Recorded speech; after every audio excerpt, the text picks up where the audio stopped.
Hi viewers, இன்றைக்கி நம்ம breakfast சீரீஸில் ப்ளம் பிரெட் ஜாம் எப்படி செய்கிறதுன்னு பார்க்கலாம். நான் இந்த ரெசிபி செய்கிறதுக்கு சர்க்கரையும் யூஸ் பண்ணல, அதே மாதிரி ப்ரிசர்வேட்டிவ் ஃப்ரீ ரெசிபி. இது உங்கள் வீட்டில் பசங்க இருந்தாங்கன்னா இந்த ரெசிபி ரொம்ப விரும்பி சாப்பிடுவாங்க. இந்த ரெசிபி செய்கிறதுக்கு முதல்ல 2 பெரிய சைஸ் ப்ளம் எடுத்துக்கோங்க.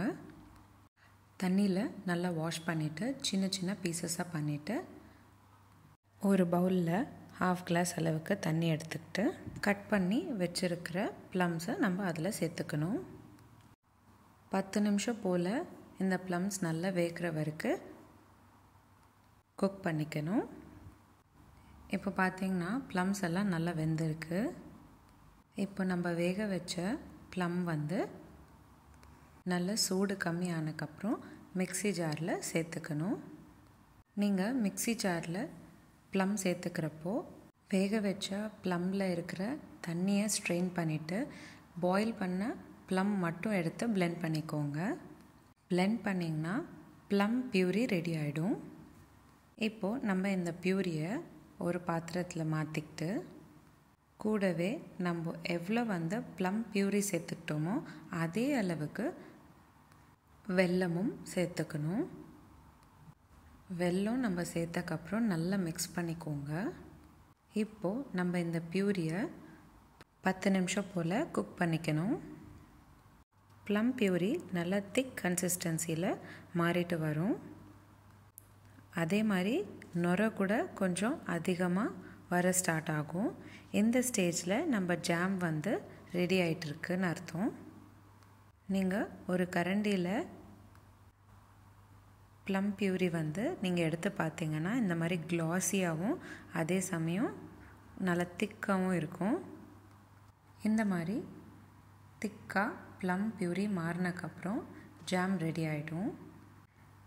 இதில் நம்ம கொஞ்சமாக லெமன் சாறு சேர்த்துக்கணும். 6லேருந்து 7 சொட்டு எலுமிச்சை சாறு சேர்த்தா போதும். நல்லா ஜாம் கலந்து விட்டுக்கோங்க. அப்போ தான் எலுமிச்சை சாறு ஜாமில் நல்லா கலந்து ஜாம் டெக்ஸ்சருக்கு வரும். அவ்வளோதான், சிம்பிள் அண்ட் ஈஸியான ப்ளம் ஜாம் ரெடி ஆயிடுச்சு. நீங்கள் இந்த ஜாமை 2 வாரம் வரைக்கும் ஃப்ரிட்ஜில் ஸ்டோர் பண்ணிக்கலாம்.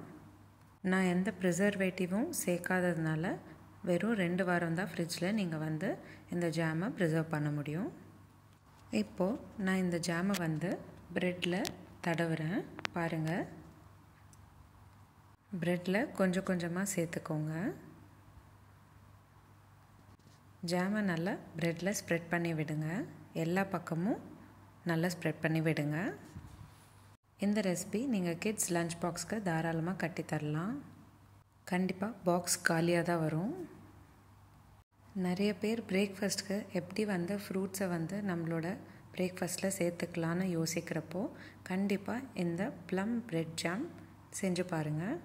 நான் இன்றைக்கி சியா சீட்ஸ் ப்ளம் ஜாமில் சேர்த்துக்கல.